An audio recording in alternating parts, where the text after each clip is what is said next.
Assalamualaikum warahmatullahi wabarakatuh. My name is Nur Atikah binti Daud, matric number 264451 from Group 1, and I will explain about the ratio analysis.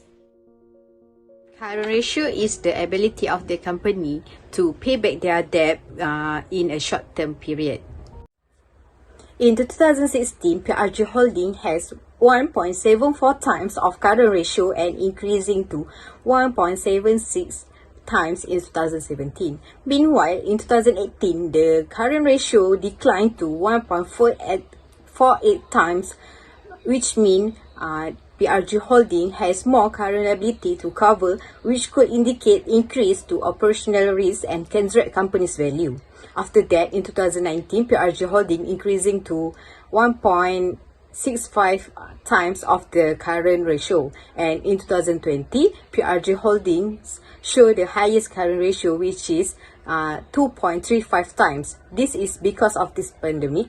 PRG Holding hold more current asset and avoid to make a loan in that year. The growth ratio is to know the percent of the growth in the net sales of the company's business from one fiscal period to another one.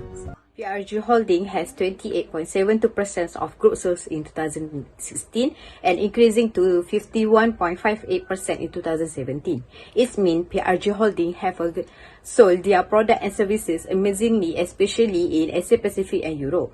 But in 2018, the group sales show a negative ratio, which is negative 45.33% because PRG Holding only focus in Malaysia. Therefore, the cost of goods sold decreasing from the previous year. In 2019, PRG Holding get more revenue from increasing their sales in Asia Pacific and North America. So the group sales increasing to 7.81%. But in 2020, the group sales ratio decreasing to 6.47%. Return on an asset is to measure the efficiency of the company's management in generate profit from their assets. PRG Holding has earned more money on less investment in 2016 and 2017 because they have positive ROE ratio, which is 1.37% and 0.12% respectively. This shows how good PRG Holding in converting the money that's invest into a net income.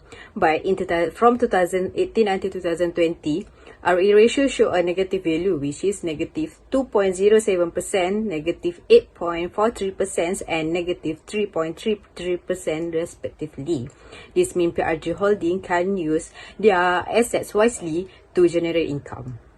Return on equity is to measure the profitability of the business relative to shareholders' equity.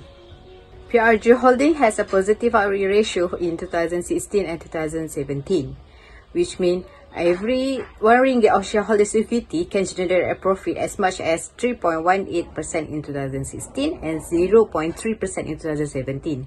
Even the ratio is a positive, but the value is lower than 10%, so it means PRG Holding has poor ratio to make an investor to invest their money. From 2018 until 2020, PRG Holding record a negative ROE ratio, which is negative 6.8%, negative 31.29%, and negative 8.61% respectively because of the net loss on those years. Therefore, it's not good sign for the PRG Holding because it might make the investor lose interest to invest their money in PRG Holding.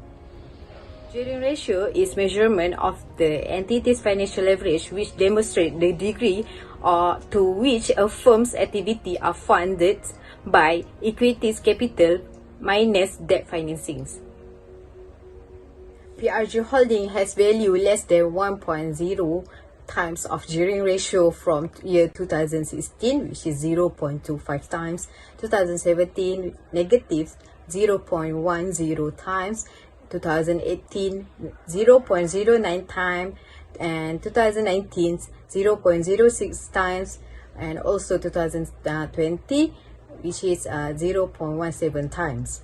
PRG Holding has lower risk by investors and lenders because the value of gearing ratio is below of 0.25 times. In 2017, PRG Holdings show a negative gearing ratio. It means PRG Holdings assets do not produce enough income to cover its costs. PRG Holdings need to sell their asset quickly in short-term period in order to get a profit.